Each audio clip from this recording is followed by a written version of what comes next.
The conference room smelled of expensive leather and betrayal.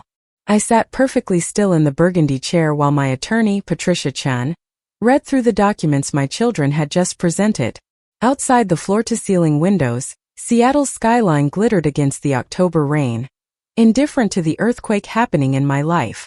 My daughter Vanessa's manicured nails drummed against the mahogany table, a rhythm of impatience I'd heard throughout her childhood. Whenever she wanted something I was reluctant to give. Beside her, my son Marcus adjusted his Rolex, the one I'd given him for his 40th birthday just 6 months ago. They wouldn't meet my eyes. Before we jump back in, tell us where you're tuning in from.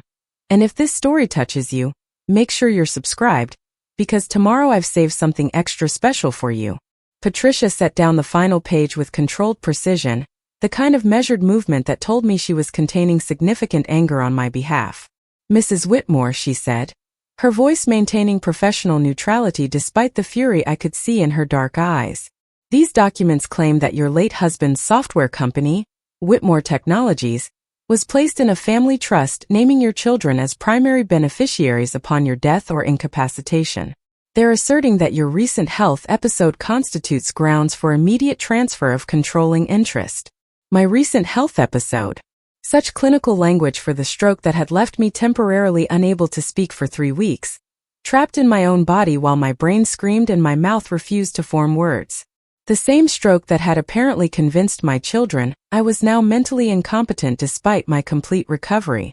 "That's not accurate," I managed, my voice still carrying the slight hesitation that lingered after my speech therapy. "The company was placed in a trust, yes, but the terms are very different from what they're claiming." Vanessa leaned forward, her expression softening into the concerned daughter mask she'd perfected over the years. "Mom, we know this is hard to understand in your condition." Her voice dripped with false sympathy. "Dad set everything up to protect you, to make sure you wouldn't have to worry about business decisions during your recovery. We're just honoring his wishes." Her words struck like calculated blows, each one designed to paint me as fragile, confused, diminished.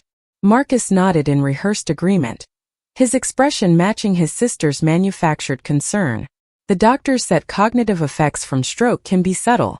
You might not realize how the illness has affected your judgment. We're doing this for your own good, to preserve what Dad built." I felt Patricia tense beside me, preparing to launch into legal defense, but I raised my hand slightly. "Let me see the trust documents they're referencing." Vanessa and Marcus exchanged glances, a silent communication I'd witnessed countless times during their childhood. Whatever happened next, they'd already planned for it together. Marcus withdrew a folder from his briefcase, sliding it across the table with the confidence of someone who believed they held all the cards. "This is the family trust Dad established. As you can see, it clearly states that upon your inability to manage the company's affairs, controlling interest transfers to us as co-executors." I took the folder, my hands steadier than they'd been in weeks. The document looked official, complete with legal seals and my late husband David's signature. The date showed it had been created 8 years ago, during what Vanessa and Marcus were now characterizing as the height of David's concern about succession planning. Patricia leaned over to examine the papers with me, her practiced eye scanning the dense legal language. I didn't need her expertise to spot the problem, though. I'd been married to David Whitmore for 43 years. I knew his handwriting, his linguistic patterns, his habits of thought. This signature was David's. The legal language even sounded like something he might have approved. But there was one detail that was completely impossibly wrong. The trust named the company as Whitmore Technologies Incorporated, using our Seattle headquarters address. Correct in every detail except one. David had never, in 30 years of building his software empire, used the word technologies in any official company documentation. He'd considered it redundant corporate speak, a pet peeve he'd ranted about over countless dinners. Our company was officially registered as Whitmore Digital Systems. Always had been. This document, despite its authentic appearance, was based on a fundamental misunderstanding of the very asset it claimed to control. I closed the folder, meeting my children's eyes for the first time since entering the conference room. The stroke had taught me something valuable about silence, about watching and listening before speaking. I'd had 3 weeks of observing while unable to participate, seeing the truth of people's characters and how they behaved when they thought I couldn't understand. This is a fraud, I said clearly, each word deliberate. This document references a company that doesn't exist. Whitmore Technologies is not the legal name of your father's business. It never has been. The color drained from Vanessa's face before she recovered, her lawyer instincts kicking in. She was a corporate attorney herself, successful and sharp, which made this betrayal cut even deeper. A simple naming error doesn't invalidate the entire trust structure, she countered quickly. The intent is clear. Marcus jumped in to support her, his voice taking on an edge of desperation. You're focusing on technicalities instead of understanding what Dad wanted. He wanted us to carry on his legacy, not you clinging to control when you're clearly not capable anymore. Patricia's voice cut through their protests like a blade. If this document cannot correctly identify the company it claims to control, it has no legal standing whatsoever. Furthermore, the assertion that Mrs. Whitmore is incapacitated is contradicted by medical documentation from 3 separate neurologists, confirming her complete cognitive recovery. She paused, letting that sink in before continuing. I'd be very interested to know where you obtained this trust document, considering Mrs. Whitmore and I have the actual trust papers that Mr. Whitmore executed, and they tell a very different story. The silence that followed held the weight of collapsed lies. I watched my children's carefully constructed confidence crumble, replaced by the dawning realization that their scheme had been built on faulty intelligence. Someone had sold them a fraudulent document, or they created it themselves based on assumptions rather than facts.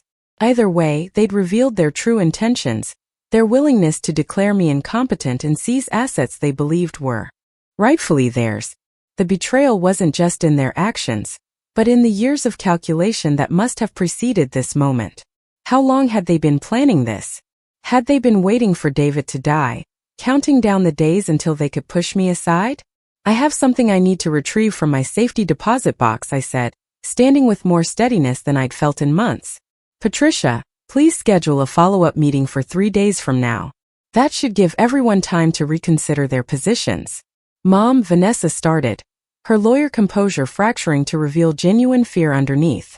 We can discuss this now. We don't need to involve more lawyers and documentation. We're family. Family, I repeated, the word tasting bitter. Yes, we are. Which is why I'm giving you 3 days to think very carefully about the path you've chosen.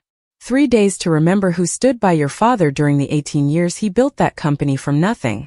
3 days to consider whether $30 million is worth destroying what's left of our relationship. Marcus stood as well, his jaw tight.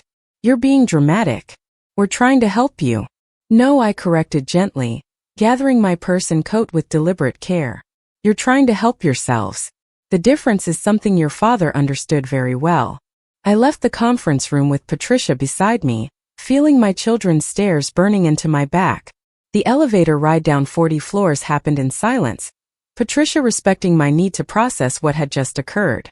Only when we reached her car in the underground parking garage did she speak. Elena, I've represented you and David for 15 years. I need you to know that what just happened up there was one of the cruelest things I've witnessed in my entire legal career. I settled into the passenger seat, suddenly exhausted. The stroke had left me with limited stamina, my body still rebuilding strength I'd taken for granted before the blood vessel in my brain had betrayed me. David prepared for this, I said quietly. Not this specific scenario, but the possibility of it. He knew. Patricia started the engine, pulling out into Seattle's rainy afternoon traffic. The sealed letter? I nodded. Among other things. My husband had been many things during our marriage. Brilliant software architect, demanding perfectionist, loving partner, distant father. Our children had always struggled with his exacting standards, never quite measuring up to his expectations no matter how successful they became in their own right. Vanessa had followed him into law, Marcus into finance, both of them achieving impressive careers that David had acknowledged with faint praise but never the wholehearted approval they craved. Had that hunger for his validation twisted into resentment? Into a feeling of entitlement to the empire he'd built? The rain intensified as we drove through downtown toward the waterfront district where David and I had lived for the past 20 years. Our condominium occupied the entire top floor of a converted warehouse, offering panoramic views of Elliott Bay and the Olympic Mountains beyond. David had purchased it before the neighborhood gentrified, back when the area was still industrial and gritty. His instinct for future value had proven correct, as it had in so many aspects of his life. Patricia pulled up to the building's entrance. "Do you want me to come up? Help you locate the documents we'll need?" I appreciated her concern, but this was something I needed to do alone. "No, thank you. I'll call you tomorrow after I've reviewed everything." Patricia hesitated, her hands still on the steering wheel. "Elena, whatever David left you, whatever protections he put in place, use them. Your children just showed you exactly who they are. Believe them." I rode the private elevator to the penthouse, my reflection in the polished brass doors showing a woman I barely recognized. At 68, I'd never been vain about my appearance, but the stroke had aged me in ways that went beyond the physical. My silver hair, once thick and vibrant, seemed thinner now. The lines around my blue eyes had deepened. Preparing and narrating this story took us a lot of time, so if you are enjoying it, subscribe to our channel, it means a lot to us. Now back to the story. But it was something in my expression that had changed most profoundly. A hardness that hadn't been there before. A knowledge of betrayal that couldn't be unknown. The penthouse was exactly as I'd left it that morning. David's presence still evident in every corner despite his death 2 years ago. His reading glasses on the side table next to his favorite chair. His collection of first-edition science fiction novels lining the built-in shelves. The framed photograph of us at our wedding, both of us impossibly young and optimistic about the future we'd build together.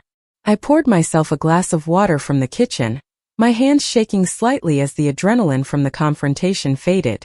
The stroke had left me with occasional tremors, a reminder of my body's fragility, and the precision required to maintain the illusion of complete recovery. My children had been wrong about my cognitive abilities, but they weren't entirely wrong about my vulnerability. I tired more easily now. Stress affected me more profoundly. The woman I'd been before the stroke, capable of managing a household and supporting David's demanding career without visible effort, had been replaced by someone more breakable. But breakable didn't mean broken, and vulnerable didn't mean helpless. I walked to David's study, the room I'd left essentially untouched since his sudden heart attack had taken him from me on an ordinary Tuesday afternoon. He'd been reviewing code at his standing desk, a practice he'd maintained even after stepping back from day-to-day operations at Whitmore Digital Systems. The company's chief technology officer had found him slumped over his keyboard, gone before the ambulance arrived. The study still smelled faintly of his cologne, cedar and something crisp I'd never been able to identify. His desk remained covered with the papers he'd been working on that final day. I tried several times to organize them, to pack away his belongings, but each attempt had ended with me sitting in his chair, overwhelmed by the permanence of his absence. Today, though, I had purpose. I moved to the far wall where a large abstract painting hung, one of the few pieces of art David had personally selected. He'd been drawn to its geometric patterns, the way chaos resolved into order if you looked at it long enough. Behind the painting was a wall safe, its existence known only to David, myself, and apparently the contractor who'd installed it 15 years ago. David had given me the combination on our 40th anniversary, along with instructions I'd found oddly morbid at the time. If anything happens to me, he'd said over our anniversary dinner at Canlis, his favorite restaurant, there's a sealed envelope in the safe. Don't open it unless you absolutely need to. You'll know when that moment comes. I'd laughed nervously, dismissing his seriousness as typical David melodrama. He'd always been prone to contingency planning, to worst-case scenario thinking that had served him well in business but sometimes made personal life feel like a series of crisis preparations. Nothing's going to happen to you, I'd assured him. We're going to grow old together, boring and content. He'd smiled at that, a sad, knowing smile I hadn't understood until much later. I hope you're right, Elena. But if I'm wrong, promise me you'll read the letter. Promise me you'll follow the instructions exactly as I've written them. I'd promised, not realizing I was making a vow that would define my future. Now, standing before the safe with my children's betrayal fresh and burning, I understood why David had been so insistent. He'd seen this coming. Maybe not the specific details, but the pattern. The possibility that our children's resentment and entitlement might lead them to actions that would require intervention from beyond his grave. I dialed the combination with steady fingers. The safe opened with a soft click, revealing its contents. Several velvet jewelry boxes containing pieces David had given me over the years. Our passports. Stock certificates for various investments. The deed to a property in the San Juan Islands I'd forgotten we owned. And there, in a large manila envelope marked with my name in David's precise handwriting, the sealed letter he'd promised would change everything. I carried the envelope back to David's chair, settling into the worn leather that still held the impression of his body. The study's window showed Elliott Bay darkening as evening approached, ferry boats cutting white wakes across the gray water. This had been David's favorite time of day, the transition between work and rest, the moment when he'd allow himself to stop solving problems and simply exist. My hands trembled slightly as I broke the seal on the envelope. Inside were 3 separate documents. The first was a handwritten letter on David's personal stationery, his distinctive angular script filling 3 pages. The second was a legal document, professionally prepared and notarized. The third was a USB drive with a sticky note attached, reading in David's handwriting, "Watch this alone first. Then decide." I set aside the legal document and USB drive, unfolding the letter with a sense of inevitability. Whatever David had written would either confirm my worst fears about our children, or offer some path forward I couldn't yet see. His words, even from beyond death, would carry weight. David had never been wrong about people, even when I desperately wanted him to be. "My dearest Elena," the letter began. "If you're reading this, I'm gone, and something has happened that's forced you to open this envelope. I'm sorry. Not for the preparations I've made, but for the circumstances that made them necessary. I'm sorry that I've left you alone to face a situation I should have addressed while I was alive. The truth is, I've been a coward about our children. I saw their characters forming, saw the entitlement and resentment growing beneath their surface achievements, and I told myself it would resolve itself. That they'd mature into the people I wanted them to be rather than the people they were becoming. I was wrong. I chose denial over difficult conversations, work over family intervention. By the time I recognized the depth of the problem, the patterns were too entrenched to change easily. I want to tell you about 3 incidents that convinced me these preparations were necessary.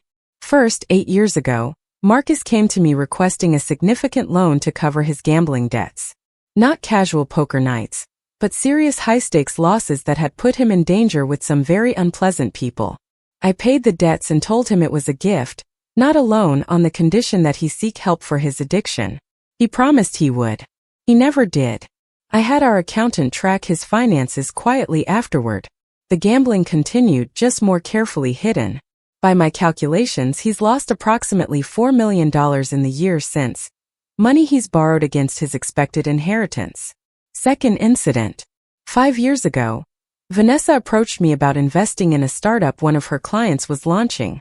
She was insistent, aggressive in a way that felt wrong.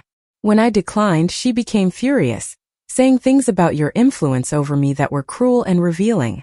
I investigated the startup privately and discovered it was essentially a fraud, an elaborate scheme to separate wealthy investors from their money. Vanessa wasn't a victim. She was knowingly participating, expecting her connection to me to lend legitimacy to the operation. I confronted her. She denied everything, then cried, then threatened to cut us out of our grandchildren's lives if I pursued it. I let it go. Another mistake. The third incident happened just 2 years before my death. Both children came to me together with a proposal. They wanted me to step down from Whitmore Digital Systems immediately, transfer controlling interest to them, and essentially retire while they reshaped the company. Their vision involved selling off core assets, taking the company public, and extracting maximum value in the short term, regardless of long-term consequences. When I refused, explaining that the company's value was in its independence and long-term vision, they became hostile. Marcus actually said, and I quote, "You can't live forever, and we shouldn't have to wait for you to die to access what's rightfully ours. Elena, I need you to understand something. I love our children. They're our flesh and blood, the best parts of both of us combined with weaknesses that are entirely their own. But love doesn't mean blindness. It doesn't mean sacrificing your security and well-being to their demands. It doesn't mean allowing them to destroy what we built together." The legal document in this envelope is the actual family trust one established. You'll notice it's very different from whatever fraudulent papers they've likely presented to you by now. Yes, I anticipated they might attempt something like this. I've seen too many brilliant people destroyed by their own children's greed to believe our family was immune. The real trust places all controlling interest in Whitmore Digital Systems in your hands exclusively. The children receive generous annual distributions, more than enough to live comfortably, but they have no voting rights, no management authority, and no ability to sell or dissolve the company without your explicit written consent. Furthermore, the trust includes protective clauses that activate if they attempt legal action against you. Any challenge to the trust's validity results in their immediate removal as beneficiaries, with their shares distributed to the charitable foundation we discussed creating. The USB drive contains video documentation I recorded explaining the trust structure, my reasoning, and my wishes for how you should handle various scenarios. It also contains evidence of Marcus's gambling issues and Vanessa's involvement in questionable business dealings. I don't share this to hurt them but to protect you from any guilt you might feel about enforcing boundaries. You'll need this documentation if they escalate their efforts. Elena, you've spent our entire marriage supporting my dreams, managing our household, raising our children, being the foundation that allowed me to build an empire. You sacrificed your own career as a concert pianist to be the stability our family needed. I never properly acknowledged that sacrifice, never adequately expressed my gratitude for everything you gave up, so I could pursue my ambitions. This is my attempt at restitution. The company is yours now. Every patent, every line of code, every relationship I cultivated, it's all yours to do with as you see fit. You can run it, sell it, dissolve it, donate it, whatever brings you peace and security. The only thing I ask is that you don't let our children's sense of entitlement destroy what we built together. Don't let them bully you into decisions that serve their interests at the expense of yours. I know you, my love. I know your instinct will be to find compromise, to sacrifice your own needs to maintain family harmony. That impulse has served you well in many situations, but it won't serve you here. Our children need boundaries, not appeasement. They need consequences, not rescue. The most loving thing you can do for them now is hold firm. There's something else in the safe behind the false back panel. Press the upper left corner and it will release. You'll find account information for offshore holdings I established years ago, separate from the company entirely. $25 million that exists outside any trust or corporate structure. It's yours free and clear. My insurance policy to ensure you'll be secure no matter what happens with the business. I never told you about this money because I didn't want you to worry about its existence or feel burdened by decisions about its use. Now I want you to know it's there. Freedom in the form of numbers in an account. Use it wisely. Use it joyfully. Use it to finally pursue the music career you abandoned for our family. Whatever you decide about our children, know that I support you completely. I'm sorry I didn't address these issues more directly while I was alive.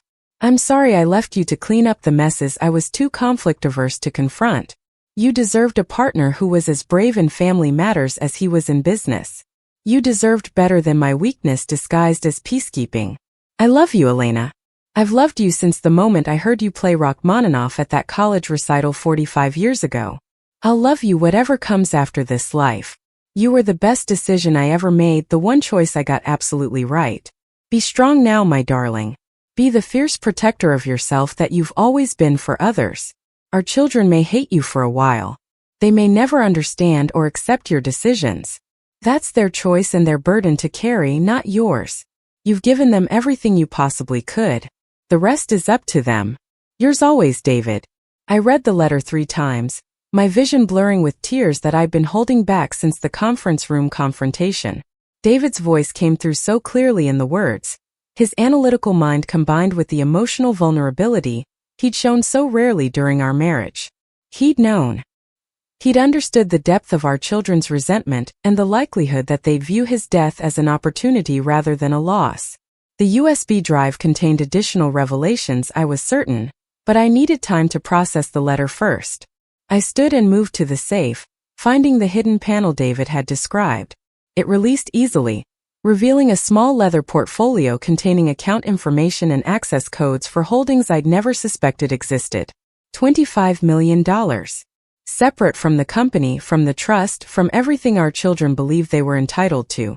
David had squirreled away a fortune specifically to ensure my independence. The scope of his preparations staggered me. How many hours had he spent creating these protective structures? How many sleepless nights had he lain beside me, worrying about scenarios he couldn't discuss without revealing his fears about our children? I returned to his desk and inserted the USB drive into his computer, which I'd maintained exactly as he'd left it. The desktop image was a photo of us at our favorite San Juan Islands retreat, both of us laughing at some long-forgotten joke. David's face in the photo showed none of the worry that must have been consuming him when he wrote the letter. The drive contained a single video file, dated 6 months before his death. I clicked play and David's face filled the screen. He was thinner than I remembered, already showing signs of the heart condition that would kill him, though neither of us had known it at the time. He was sitting in this very study, the window behind him showing the same view of Elliott Bay I could see now. "Hello, my love," video David said, his voice strong despite his gaunt appearance. "If you're watching this, then the worst has happened. Both my death and whatever situation forced you to open the envelope. I want to walk you through several scenarios and how to handle them." He spent the next hour methodically outlining strategies for different challenges our children might present. Legal attacks, character assassination, attempts to have me declared incompetent, efforts to turn grandchildren against me.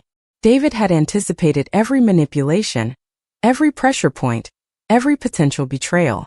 For each scenario, he provided specific tactical responses, contact information for allies I could trust, and evidence he'd compiled to counter their claims. The video included documentation of Marcus's gambling, showing a pattern of losses that totaled far more than the $4 million David had mentioned in his letter. There were bank statements, casino records, private investigator reports tracking his movements to underground poker games in Vancouver and Las Vegas. The evidence painted a picture of addiction far more serious than I'd imagined, a compulsion that had consumed Marcus's life while he maintained the facade of a successful financial advisor. The section on Vanessa was even more disturbing. David had compiled emails, text messages, and recorded phone conversations showing her involvement in multiple questionable business ventures. The startup he'd mentioned in the letter was just one of several schemes where Vanessa had used her legal credentials to lend legitimacy to operations that ranged from ethically dubious to outright fraudulent. She'd never been caught because she was careful, always maintaining plausible deniability, but the pattern was unmistakable. My brilliant, accomplished daughter had been running sophisticated cons for years, using her connection to the Whitmore name to open doors for criminals. The final section of the video showed David's face close to the camera, his expression more vulnerable than I'd seen during our marriage. "Elena," he said softly, "I know. This evidence will hurt you. I know you'll want to believe there's some explanation, some context that makes their actions less damning. There isn't. I've hoped for years that they'd change, that they'd find fulfillment in their own achievements rather than resentment about inheritance. They haven't. They won't. Not without serious intervention and consequences, they'll never accept voluntarily. The company we built is worth approximately $30 million according to the most recent valuation. Add in the offshore accounts and you're looking at wealth that will make you a target. Our children see you as the obstacle between them and that money. They'll try to convince you that you're incompetent, that you're being selfish, that you're betraying family by not immediately handing over control. None of that is true. You built this empire as much as I did. Your support, your sacrifice, your absolute faith in me during the years when the company could have failed at any moment, that was the foundation everything else was built on. This is your money, Elena. Yours to use, yours to protect, yours to distribute however you see fit." He paused, composing himself before continuing. "I want to tell you about one more thing. Something I never found the right moment to discuss while I was alive.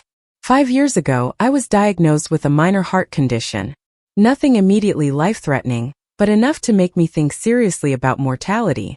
I went to Vanessa and Marcus individually, and told them I was considering stepping back from the company. I wanted to see their reactions, to understand whether they'd support my transition, or see it as an opportunity. Elena, neither of them asked how I was feeling. Neither expressed concern about my health. Both immediately launched into discussions about company valuation, inheritance timelines, and their respective visions for liquidating assets. Marcus actually pulled out a spreadsheet he'd apparently been maintaining for years, showing different scenarios for maximizing return on investment if I died or became incapacitated. He'd been planning for my death like it was a business transaction, not a loss. That's when I knew these protections were necessary. That's when I understood that our children had crossed a line I couldn't uncross for them. I could protect you from them, though. I could build walls strong enough to keep them from destroying you the way they would have destroyed me if I'd given them the chance. The video ended with David's face frozen on screen, his expression a mixture of love and profound sadness. I sat in silence for a long time, the weight of his revelations settling over me like a heavy blanket. My children, the babies I'd nursed and raised and defended against every childhood cruelty, had become people I barely recognized. Worse, they'd become people David had needed to protect me from, even after death. The phone rang, shattering the silence. Vanessa's name appeared on the caller ID. I let it go to voicemail, not ready to engage with her manipulation when my emotions were this raw. She called again immediately. Then Marcus. Then Vanessa again. 3 more times in rapid succession, the kind of pressure campaign designed to create anxiety and urgency, to push me into answering before I was prepared.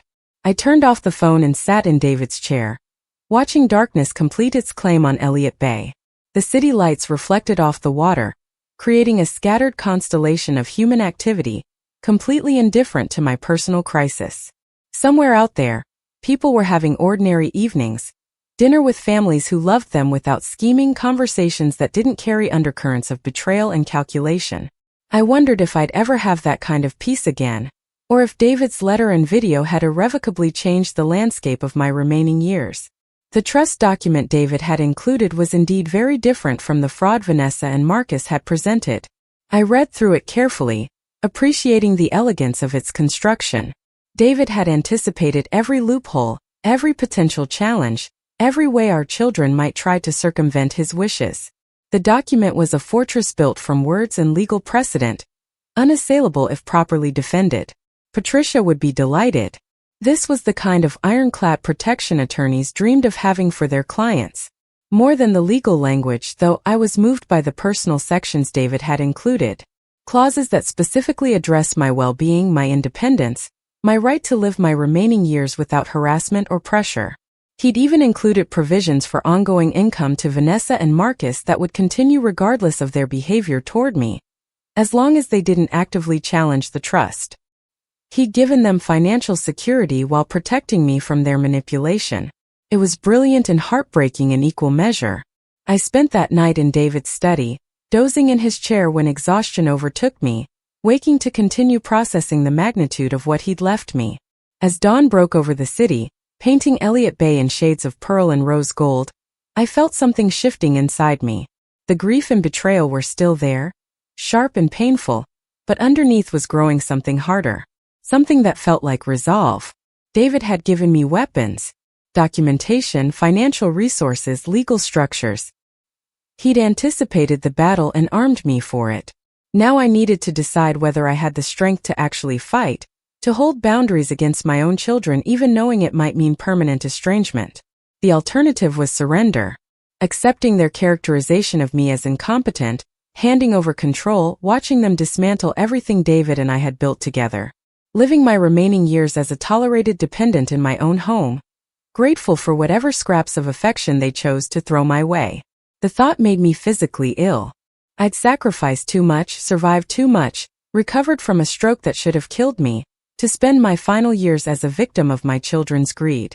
I turned on my phone. 17 missed calls. 9 voicemails. 12 text messages, escalating from concern to demanding to openly threatening. Marcus's final text read, "We know about the offshore accounts. Stop pretending you're helpless. Give us what's rightfully ours or we'll take it." So they'd done their own investigating. Perhaps hired someone to dig into David's financial history. They'd found the money he'd hidden, or at least evidence that it existed. Their confidence in the conference room suddenly made more sense. They believed they'd uncovered all of David's secrets, mapped all the territory. They had no idea what they were actually facing. I called Patricia. Her voice was alert despite the early hour. "Elena, are you all right?" "I'm better than all right," I told her, surprised by the steadiness in my voice. "I have the documents. I have everything we need. Can you clear your schedule for today? We have a lot of work to do." I spent that day in Patricia's office, going through every document David had left, watching the video evidence, planning our strategy. Patricia's anger on my behalf was palpable and oddly comforting. She'd seen countless family disputes in her career, but this one had touched something personal. I think it's because I watched David deteriorate in those final years, she told me during a break for lunch. The stress of running the company while managing his health issues while worrying about you, and dealing with your children's increasingly aggressive demands for information about his estate planning. He never said it explicitly, but I knew they were wearing him down. I think the heart attack was partly caused by the stress of trying to protect you from them. Her words crystallized something I'd been avoiding. My children hadn't just betrayed me. They'd contributed to David's death through their relentless pressure and entitlement. They'd made his final years harder than they needed to be, adding anxiety to his already stressful life until his heart simply gave out. The guilt they should feel for that was apparently non-existent, replaced by impatience about accessing their inheritance. We prepared our response carefully. Patricia drafted a comprehensive legal letter outlining the actual trust structure, including copies of all relevant documentation. She detailed the evidence of fraud in the document Vanessa and Marcus had presented, stopping just short of threatening criminal charges. The letter made clear that any further attempts to claim incompetence on my part would be met with immediate legal action and potential removal from the trust's beneficiary list entirely. But Patricia also prepared something else at my request. A personal letter from me to my children, separate from the legal documentation. I wanted them to understand that this wasn't just about money and law. It was about family, trust, and the irreparable damage they'd done to our relationship. I wrote the letter longhand on my personal stationery, my handwriting still slightly shaky from the stroke but legible. Each word was chosen carefully, crafted to penetrate whatever rationalizations they'd built around their behavior. Vanessa and Marcus, I began. Your father died believing he'd failed you as a parent. He blamed himself for not setting firmer boundaries, for not addressing your character flaws more directly when intervention might have made a difference. He thought his conflict avoidance and focus on business had created the entitlement and resentment that poisoned your relationship with us. I don't agree with his self-blame. You're adults who made choices. Adults who decided that money mattered more than integrity, that inheritance mattered more than relationship. Adults who apparently believed I was so diminished by my stroke that I could be easily manipulated and pushed aside. You were wrong about that, as you're about to discover. The trust your father established is real, legal, and unassailable. The document you presented was either a fraud you knowingly created or a fraud you were foolish enough to believe without proper verification. Either way, it demonstrates the depths you're willing to sink to access money you haven't earned. Your father knew you'd do something like this. He prepared for it. Every protective structure he created, every offshore account he established, every piece of evidence he compiled, it was all designed to ensure you couldn't destroy me the way your greed and entitlement destroyed your relationship with him. I want you to understand something. The money you're so desperate to access exists because of sacrifices I made. I gave up a promising career as a concert pianist to raise you, to manage our household, to be the stability that allowed your father to build his empire. Every patent, every line of code, every relationship your father cultivated with investors and clients, it was built on a foundation I provided. I was never just the wife standing in the background. I was a partner who chose family over personal ambition, who believed that supporting your father's dreams was a worthy use of my talents and time. You benefited from that choice every single day of your privileged lives. The education I made possible, the opportunities that came from bearing the Whitmore name, the financial security that allowed you to take risks in your own careers. None of that materialized from thin air. It came from my labor, my sacrifice, my absolute commitment to our family's success. Now you want to repay that sacrifice by declaring me incompetent and seizing control of assets you have no legal or moral right to claim. You want to erase me from the legacy I helped build. Reduce me to an inconvenient obstacle between you and wealth you haven't earned. I won't allow it. The trust stands as your father wrote it. You'll receive annual distributions more than adequate for comfortable lives. You'll have financial security far beyond what most people ever experience. What you won't have is control over the company or access to the full value of the estate. That privilege requires something neither of you have demonstrated. Integrity. Your father's letter to me detailed 3 incidents that convinced him these protections were necessary. I won't repeat the specifics here, but know that he documented everything. Every questionable business deal. Every gambling debt. Every attempt to manipulate or pressure him. He watched you both carefully in those final years, hoping you'd prove him wrong. You proved him absolutely right. This is my final attempt at honesty with you. You have a choice.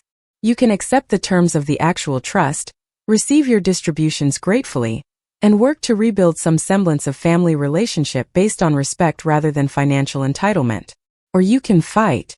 You can hire attorneys and spend years challenging documents that were written by one of the finest legal minds in the state, approved by multiple judges, and structured specifically to withstand exactly the kind of assault you're contemplating. If you choose to fight, you'll lose.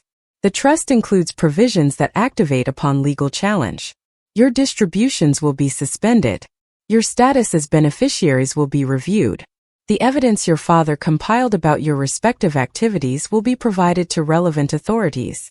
You'll spend hundreds of thousands of dollars on legal fees pursuing a case you cannot possibly win, and you'll emerge with nothing except the certain knowledge that you destroyed whatever remained of our family bonds. I don't want that outcome. Despite everything, despite the calculated cruelty of watching me locked out in a metaphorical sense while you plotted to take what wasn't yours, I still love you. You're my children. I changed your diapers and nursed you through childhood illnesses and celebrated your achievements and mourned your disappointments. That history doesn't evaporate because you've made terrible choices. But love doesn't mean surrender. It doesn't mean allowing you to victimize me to satisfy your greed. Your father understood that distinction in his final years. It took me longer to reach the same conclusion, but I'm there now. I will not be bullied. I will not be manipulated. I will not sacrifice my security and well-being to maintain a false peace with children who view me as nothing more than an inconvenience. The path forward is your choice. Choose wisely. You have 3 days to respond, Mom. I sealed the letter and handed it to Patricia along with the legal documentation. She would deliver everything personally, ensuring no claim could be made that proper notice hadn't been given. As she prepared to leave for the scheduled meeting with Vanessa and Marcus, I felt a strange calm settling over me. The decision was made. The boundaries were set. Whatever happened next was no longer within my control, and there was freedom in that acknowledgement. Patricia returned 3 hours later, her expression grim. They didn't take it well, I assume. That's an understatement. She set her briefcase down and accepted the tea I'd prepared. Vanessa went into full lawyer mode, dissecting every clause of the trust, looking for vulnerabilities. She won't find any, but it didn't stop her from trying. Marcus was more volatile. He actually threw his copy of the documents across the conference room and called you some truly vile names. I absorbed this information without visible reaction, though internally each detail felt like another small death of the relationship I'd once cherished. What about my personal letter? Did they read it? Vanessa read it aloud in a mocking voice, Patricia said, her distaste evident. She called it emotional manipulation. Said you were trying to guilt them into accepting less than their fair share of the estate. Marcus agreed. Added that your stroke must have affected you more than anyone realized because the mother he knew would never be this cold and calculating. The irony of that accusation was almost funny. They were projecting their own cruelty onto me, unable to recognize that my firmness was a response to their actions rather than unprovoked aggression. Did they say anything about their choice? Whether they'll accept the terms or fight? Patricia nodded slowly. They want 1 week to consult with additional legal counsel. I made it clear that consulting is fine, but challenging the trust activates the protective clauses your husband established. Vanessa said, and I quote, "We'll see whose lawyers are better." So they're choosing war.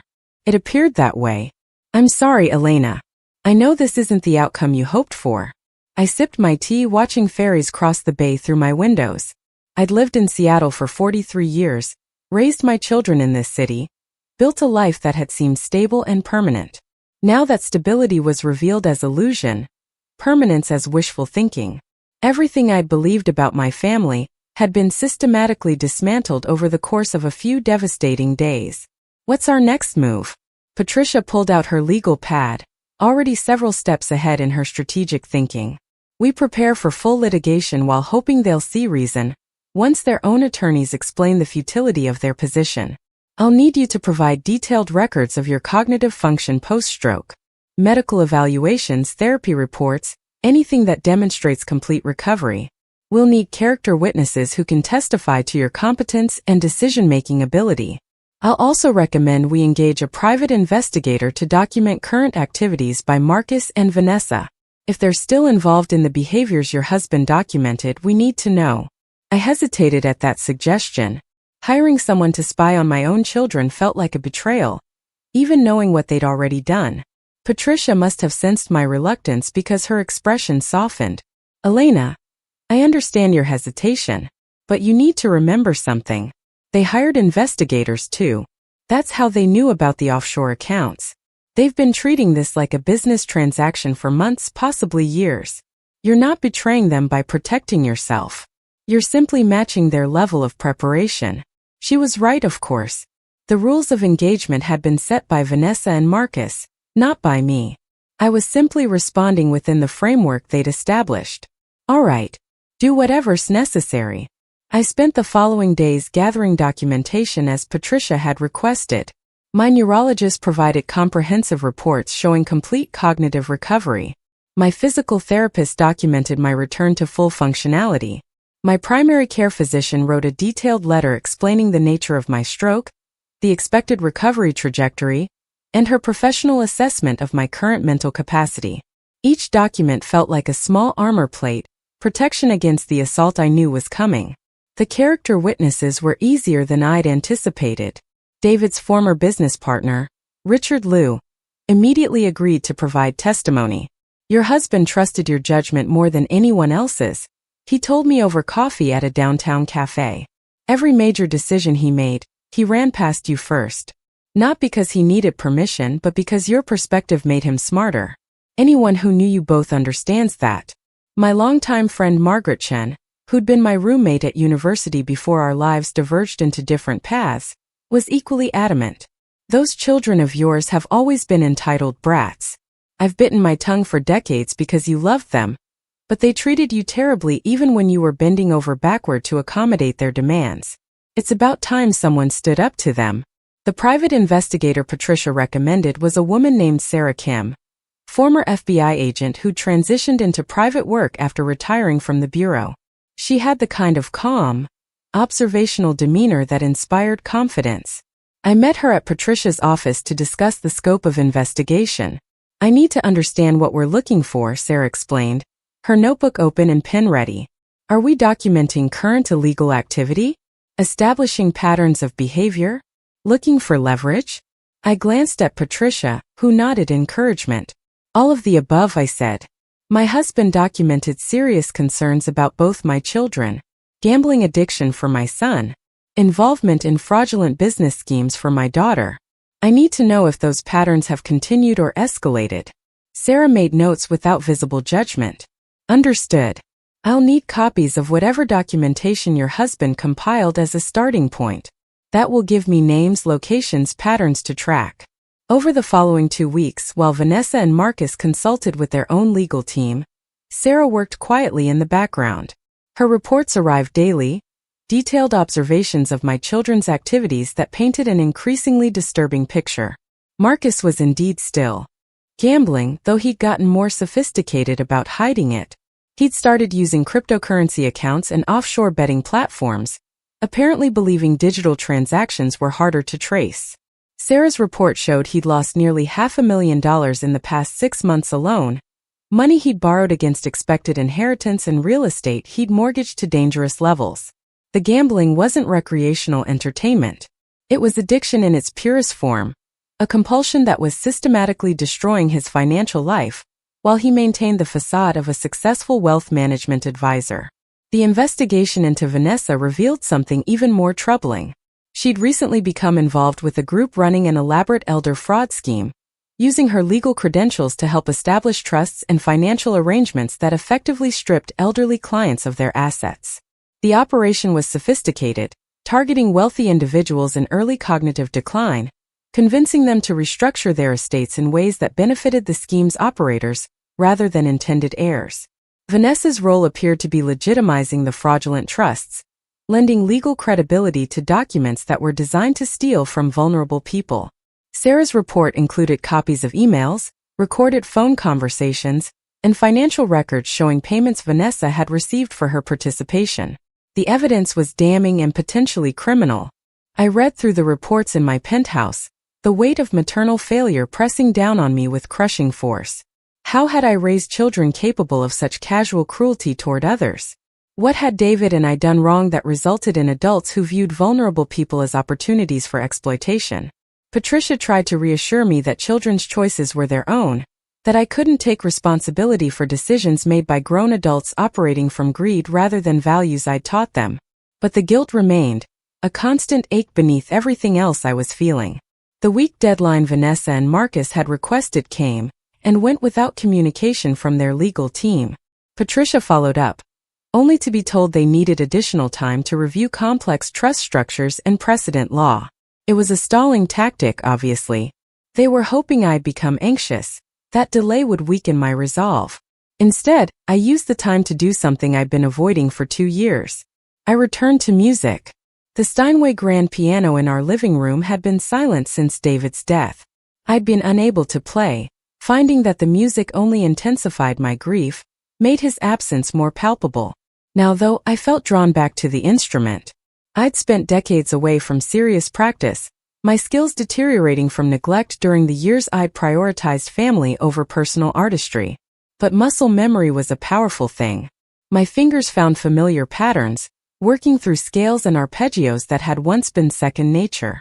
The music was rusty at first, my technique compromised by age and lack of practice. But gradually, as I spent hours each day at the piano, something began to shift. The pieces I performed in my youth started coming back, not perfectly, but with enough competency to remind me of who I'd been before I became Mrs. David Whitmore, before I became Vanessa and Marcus's mother.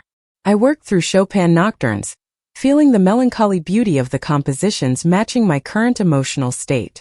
I tackled Rachmaninoff preludes, the technical demands forcing me to concentrate so completely that hours would pass without thoughts of betrayal or legal battles. The piano became my sanctuary, the one place where I could exist outside the nightmare my life had become. Margaret stopped by one afternoon and found me deep into a particularly challenging Beethoven sonata. She listened from the doorway until I finished, then applauded softly. "I haven't heard you play like that in 30 years. You sound almost like yourself again." "Almost," I agreed. "But perhaps that's enough." She settled onto the sofa, studying me with the frank assessment of someone who'd known me since we were 18. "You've changed since the stroke. Not in bad ways. You're harder now. More defined. Less willing to smooth over uncomfortable truths." "Is that a criticism?" "No." She shook her head firmly. "It's an observation. Maybe an appreciation." The Elena I knew in college before David and children and all the compromises that come with building a life, she had this fierce clarity about her. You knew what you wanted, knew your own worth. Somewhere along the way you lost that. Or maybe buried it under layers of accommodation and peacekeeping. The stroke burned away those layers. You're finding the fierce Elena again. I wasn't sure if that was accurate, but it felt true in some essential way. The stroke had been traumatic, certainly. 3 weeks of being trapped in my own body, unable to speak or properly control my movements, had been terrifying. But it had also created a kind of clarity. When you face mortality that directly, when you experience the absolute vulnerability of complete physical helplessness, trivial concerns fall away. What remains is stark and essential. My children's betrayal would have devastated me before the stroke. I would have twisted myself into knots trying to understand their perspective, to find the accommodation that preserved family harmony at whatever cost to myself. The post-stroke Elena couldn't muster that kind of self-sacrifice. I'd fought too hard to recover, spent too many agonizing hours in speech therapy and physical therapy, pushed through too much pain and frustration to waste my recovery being victimized by my own children. Margaret stayed for dinner, a simple meal I prepared from ingredients David and I used to buy at the Pike Place market. We didn't talk about the legal battle or my children's betrayal. Instead, we reminisced about university days, about the plans we'd made for our futures that had diverged so dramatically from the lives we'd actually lived. She'd become a professor of literature, never married, built a career she loved and a life that was entirely her own. I'd chosen partnership, family, the subsumption of individual identity into collective well-being. Do you regret it? I asked as we finished the last of the wine. Your choices? The independence? She considered the question seriously. Sometimes I wonder what it would have been like to have children, to build a life with someone rather than always being self-directed. But regret? No. I made choices that aligned with my values and temperament. You did the same. The problem isn't the choice you made. It's that your children don't appreciate the sacrifice it represented. They think your support was obligation rather than gift. That's their failure of character, not your failure of choice. Her words stayed with me after she left, echoing in the empty penthouse as I prepared for bed. I'd spent decades believing my worth was defined by how well I supported others, how effectively I smoothed difficulties for my family. Now I was being forced to recognize that my worth existed independently of those roles. I was valuable because I was Elena Whitmore, not because I was David's wife or Vanessa and Marcus's mother. 3 weeks after the initial deadline had passed, Patricia called with news. Their attorney has requested a meeting. Not a formal mediation, just a conversation to discuss potential resolution. My first instinct was suspicion. What changed? Why the sudden willingness to talk after weeks of silence? I think their legal team finally explained the reality of their situation, Patricia said. The trust is bulletproof. Any competent attorney would recognize that. Challenging it would be expensive and futile. They're probably looking for a face-saving way to back down. Or they're trying a new manipulation strategy, I countered. Hoping that direct conversation will allow them to deploy emotional leverage they can't use through attorneys. Possible, Patricia acknowledged. But we won't know unless we hear them out. I can insist on keeping it professional, limiting personal appeals. We scheduled the meeting for the following week at Patricia's office. Neutral territory where legal boundaries could be maintained. I spent the intervening days preparing mentally, anticipating the arguments Vanessa and Marcus might deploy. They'd try to make it about family, about my obligations to them as their mother. They'd probably reference their father, suggesting that David would be disappointed in my unwillingness to share more generously. They might even bring up the grandchildren, using my love for them as emotional blackmail. I needed to be ready for all of it, to maintain the boundaries I'd established despite whatever pressure they applied. The morning of the meeting, I dressed carefully. Professional clothing that projected competence and authority. Minimal jewelry. Hairstyled simply. I wanted to present as someone in complete command of her faculties, offering no visual support for their claims of diminished capacity. Patricia met me in the building lobby. Her expression was carefully neutral, but I could see the tension in her shoulders. They're already upstairs. Vanessa, Marcus, and their attorney Bradley Foster. He's got a reputation as an aggressive litigator, but he's also practical. If he's convinced the case is unwinnable, he'll advise settlement. How do I play this? I asked, suddenly feeling the weight of the confrontation ahead. With absolute honesty, Patricia advised. Don't let them manipulate you into false guilt or accommodation. State your position clearly and hold it. Whatever emotional appeals they make, remember that they created this situation through their own choices. The conference room felt smaller with all of us in it. Vanessa and Marcus sat on one side of the table, their attorney between them like a referee. They both looked tired, I noticed. Vanessa's usually immaculate appearance was slightly disheveled, her suit wrinkled as though she'd been wearing it too long. Marcus had dark circles under his eyes, the telltale signs of stress and poor sleep. Their attorney, Bradley Foster, stood as Patricia and I entered. Mrs. Whitmore, thank you for agreeing to this meeting. I appreciate your willingness to have a conversation outside formal legal proceedings. I took my seat across from my children, meeting their gazes directly. I'm here to listen, not to negotiate. The trust stands as my husband wrote it. If you're hoping to convince me otherwise, you're wasting everyone's time. Foster smiled thinly, recognizing that I wasn't going to be the easily manipulated elderly woman he might have been expecting. Understood. Perhaps we can start by acknowledging that this situation has been difficult for all parties. Family disputes are always emotional, especially when they involve grief and significant assets. I said nothing, waiting for him to reach the actual point of this meeting. Foster cleared his throat and continued. My clients have reviewed the trust documentation you provided. We've also consulted with several experts in estate law and trust structures. The consensus is that the trust as written is legally sound and would be extremely difficult to challenge successfully. So you're admitting they have no case, Patricia interjected smoothly. That's not quite what I said, Foster replied, though his expression suggested it was exactly what he meant. What I'm saying is that litigation would be expensive and uncertain. It's in everyone's interest to find an alternative resolution. Such as? I prompted. Foster glanced at Vanessa and Marcus before responding. My clients are willing to accept the trust structure as written, with their annual distributions as specified. In exchange, they're requesting a one-time payment of $5 million, each to help offset financial challenges they're currently facing. The audacity of the request was breathtaking. They wanted $10 million total, a payment that would significantly reduce the trust's principal, in exchange for agreeing not to pursue legal action they couldn't win anyway. It was extortion dressed up as compromise. No, I said simply. Foster blinked, clearly expecting more extended negotiation. Mrs. Whitmore, perhaps you should take some time to consider. $5 million each is a reasonable request given the size of the estate.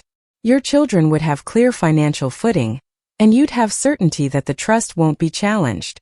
I leaned forward slightly, making sure I had everyone's attention. Let me be very clear. My children will not receive one additional dollar beyond the distributions specified in the trust. They have no leverage, no valid legal claim, and no moral right to demand anything more than their father, in his wisdom and knowledge of their characters, chose to provide them. Vanessa's control finally snapped. This is ridiculous. That money should be ours. Dad built that company and we're his children. We have every right to a fair share of the estate. You have exactly the share your father determined was fair, I replied calmly. Annual distributions that total hundreds of thousands of dollars each year. More money than most families see in a lifetime. Your father didn't disinherit you. He simply structured the inheritance to protect both his legacy and me from your demonstrated inability to manage wealth responsibly. Marcus slammed his hand on the table, making Foster flinch. You're punishing us because we wanted what's rightfully ours. You're being vindictive and cruel. I'm being protective, I corrected. Protective of myself, protective of the company your father built, protective of assets that exist because of sacrifices you've never acknowledged or appreciated. Your father documented every reason for the trust structure. Every gambling debt, every questionable business deal, every instance of pressure and manipulation. He knew exactly who you were and what you were capable of. The color drained from Vanessa's face. What documentation? What are you talking about? Patricia opened her briefcase and removed two thick folders, sliding them across the table. Complete records of Marcus's gambling addiction, including transactions through offshore accounts he believed were untraceable, and comprehensive evidence of Vanessa's involvement in multiple fraudulent business schemes, including the current elder fraud operation she's participating in. Both folders contain information that's been provided to the appropriate authorities for review. Marcus grabbed his folder, flipping through pages that detailed his gambling losses with devastating specificity. Vanessa's hands shook as she reviewed evidence of emails and phone records that exposed her role in the fraud scheme. Their faces went through a rapid evolution of emotions. Shock, fear, anger, and finally dawning recognition that they were completely outmaneuvered. You've been spying on us, Vanessa whispered, her lawyer composure completely shattered. Your own children. Your father was documenting your activities years before his death, I corrected. I simply continued that documentation when you chose to attack me. Everything in those folders was obtained legally, and will stand up in any court proceeding. Foster was reading through the folders with the expression of an attorney watching his case disintegrate in real time.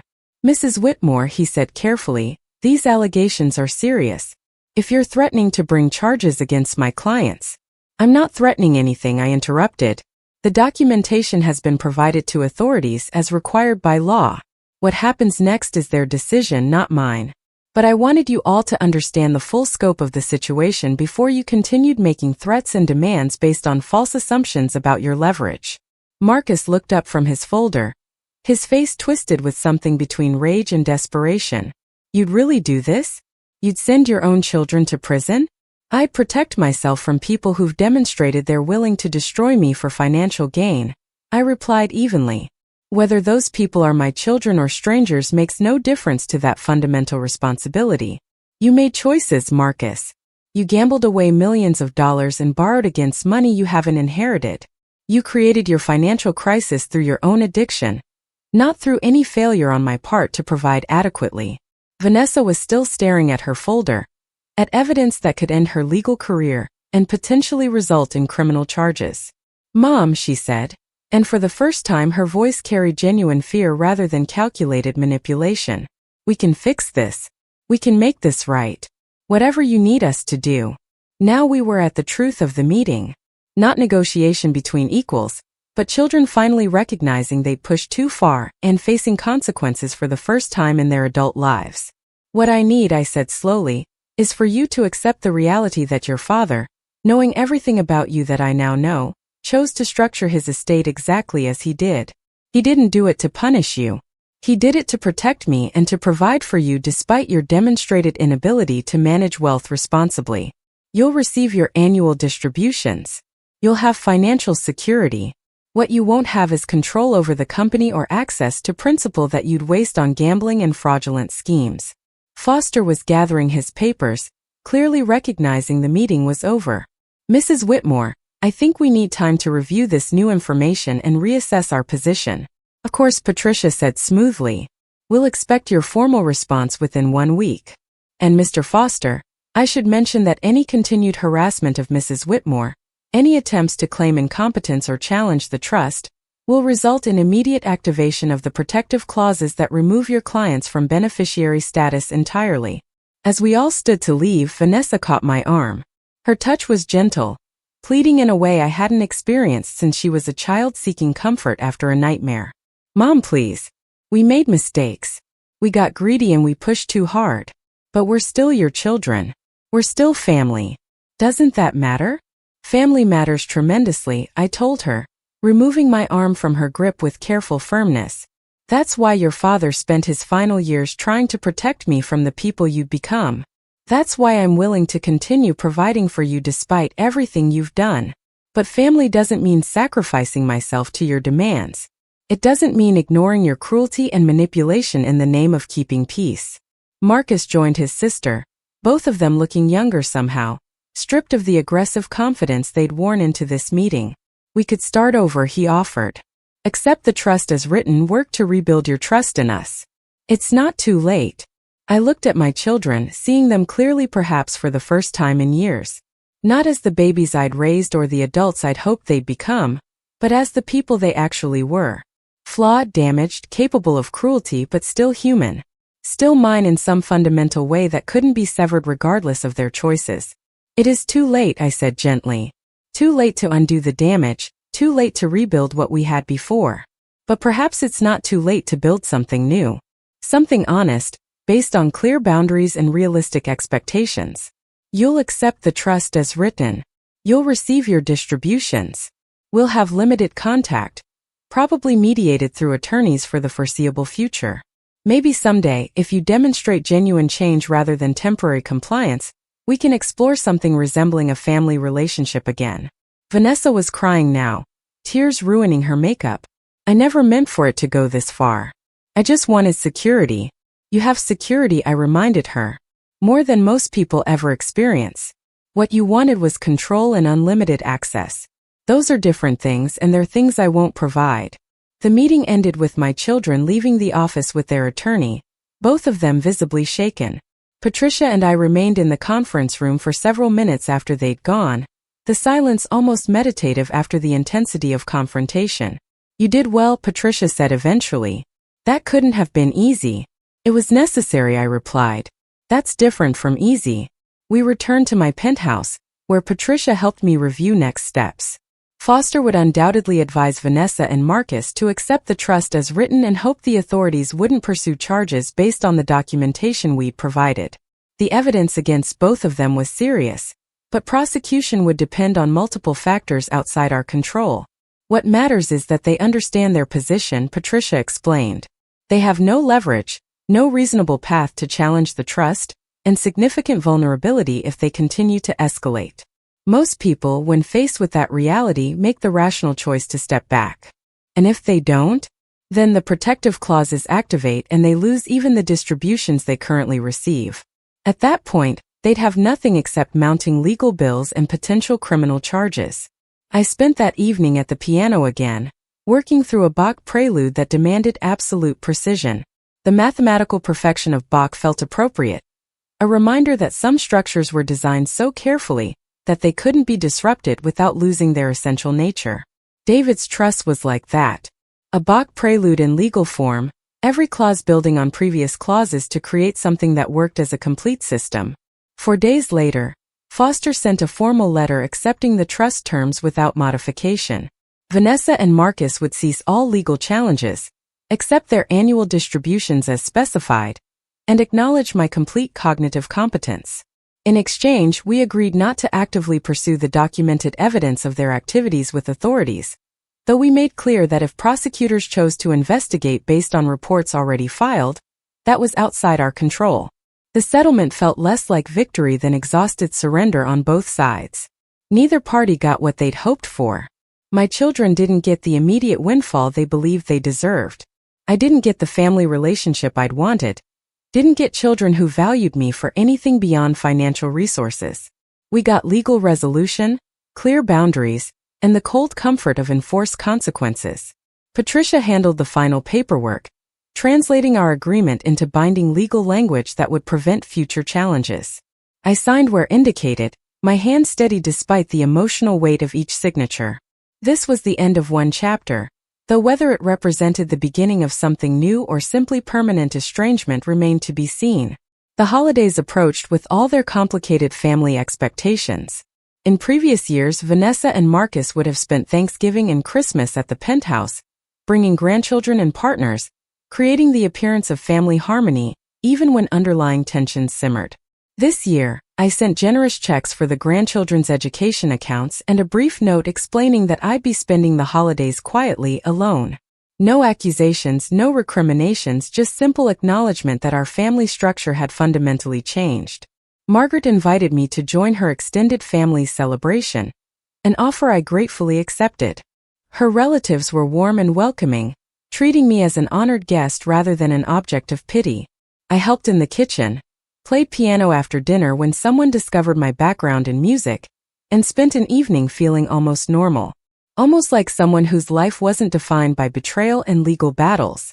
On Christmas Eve, I received an unexpected delivery. A small package with no return address, postmarked from Vancouver.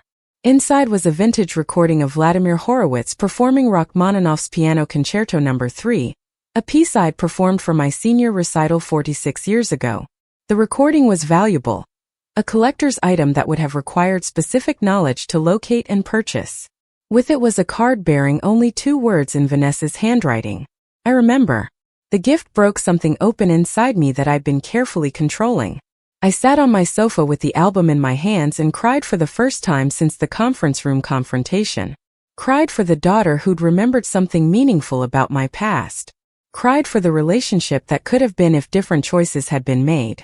Cried for David, who'd tried so hard to protect me but couldn't prevent the pain of this particular loss. I played the recording, Horowitz's brilliant interpretation filling the penthouse with cascading notes and thunderous chords. The music transported me back to that senior recital, to standing on stage at 22 with my whole life ahead of me, believing that talent and discipline and commitment would be enough. Believing that the choices I made about partnership and family would bring fulfillment rather than betrayal. The recording was an apology, I realized.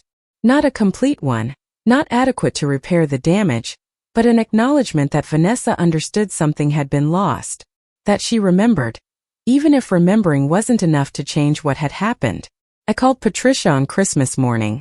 I want to add a codicil to my will. Something specific about my piano and the music collection. Of course, Patricia said. Her voice warmed despite the holiday interruption. What did you have in mind? I want the Steinway and all the recordings to go to my youngest granddaughter, Emma. Vanessa's daughter. She's been taking lessons and shows real promise. I want her to have instruments and inspiration that connect her to the family legacy beyond money and business. That's a lovely gesture, Patricia approved. I'll draft something and send it over for your review. After the call, I sat at the piano and played through the pieces I'd been working on for months. My technique had improved remarkably during this period of focused practice. The hours spent at the keyboard had restored much of what I'd lost during the decades away from serious music. I wasn't the pianist I'd been at 22, but I was better than I'd been at 68 when the stroke first forced me to confront my own mortality. I thought about David's offshore accounts, the $25 million he'd squirreled away specifically to ensure my independence. I'd barely touched that money, using it primarily to fund the legal battle and support my daily expenses.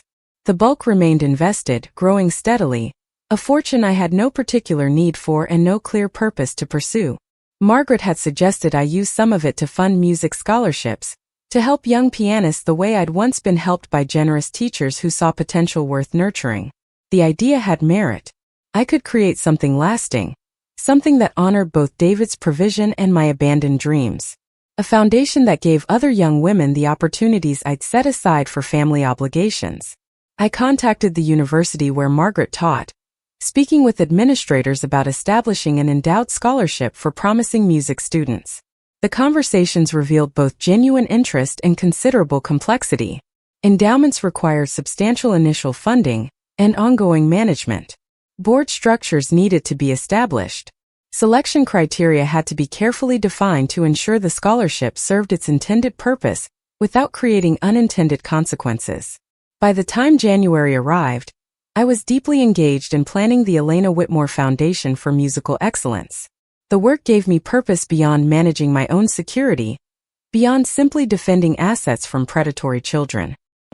Was building something new from the wreckage of family relationships, transforming betrayal and grief into opportunity for young musicians who might otherwise never receive the support they needed to pursue their talents. The Foundation's mission statement, drafted with help from university advisors and Patricia's legal expertise, acknowledged explicitly that talent alone wasn't enough. Structural support, financial backing, and freedom from economic pressure were essential for artists to develop their abilities fully. The scholarships would cover tuition, living expenses, and funding for private instruction with master teachers. 5 years passed. The foundation flourished, helping dozens of young pianists pursue their dreams. My health remained stable, my playing stronger than ever. Vanessa and Marcus attended my 70th birthday concert, tears streaming as I performed Rachmaninoff. They'd slowly rebuilt trust through consistent actions rather than empty promises. The grandchildren knew me now, not as an obstacle to wealth, but as grandmother who chose integrity over appeasement. David's protections had given me something priceless, not just financial security, but the strength to demand respect. Sometimes the greatest inheritance isn't money.